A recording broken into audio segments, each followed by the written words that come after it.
August 24 വിശുദ്ധ ബർത്തലോമിയോ. 12 അപ്പസ്തോലന്മാരിൽ ഒരാളാണ് വിശുദ്ധ ബർത്തലോമിയോ. തൽമായിയുടെ മകൻ എന്നർത്ഥം.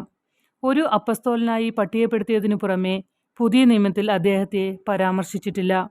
പുരാതന എഴുത്തുകാരും കത്തോലിക്ക പാരമ്പര്യവും യോഹന്നാന്റെ സുവിശേഷത്തിൽ ബർത്തലോമിയയെ നഥാനിയേലായി തിരിച്ചറിഞ്ഞിട്ടുണ്ട്.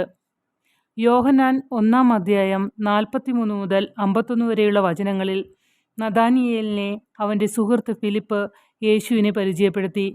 യേശു അവനെക്കുറിച്ച് പറയുന്നു, ഇതാ ഇസ്രായേലിൻ്റെ യഥാർത്ഥ കുട്ടി, അവനിൽ ഇരട്ടത്താപ്പില്ല. കർത്താവായ യേശുവുമായുള്ള ഹ്രസ്വവും മനോഹരവുമായ സംഭാഷണത്തിൽ അവൻ നല്ല ഒരു യഹൂദനാണ്.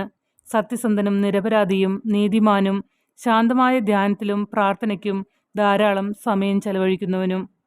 പീലിപ്പോസ് നിന്നെ വിളിക്കുന്നതിനു മുൻപ് നീ അത്തിയുടെ ചുവട്ടിലായിരിക്കുമ്പോൾ ഞാൻ നിന്നെ കണ്ടു എന്ന യേശുവിൻ്റെ പരാമർശത്തിൽ നഥാനിയേൽ പ്രതികരിച്ചു, റബി, നീ ദൈവപുത്രനാണ്, നീ ഇസ്രായേലിൻ്റെ രാജാവാണ്.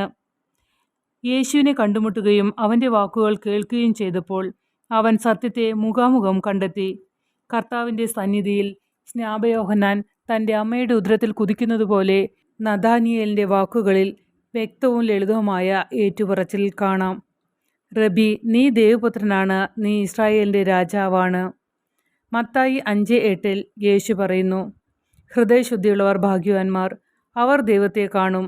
ദൈവത്തെ അഭിമുഖീകരിക്കുമ്പോൾ അവനെ കാണുന്നു, തിരിച്ചറിയുന്നു. അവനെ കാണുമ്പോൾ അവനിൽ വിശ്വസിക്കുകയും അവനിൽ വിശ്വസിക്കുമ്പോൾ അവനെ പിന്തുടരുകയും ചെയ്യുന്ന ശുദ്ധ മനുഷ്യൻ്റെ ഉദാഹരണമാണ് നഥാനിയേൽ. യേശുവിൻ്റെ സ്വർഗാരോഹണ ശേഷം അദ്ദേഹം കിഴക്ക് പ്രസംഗിക്കുകയും അർമീനിയയിൽ രക്തസാക്ഷിയായി മരിക്കുകയും ചെയ്തു.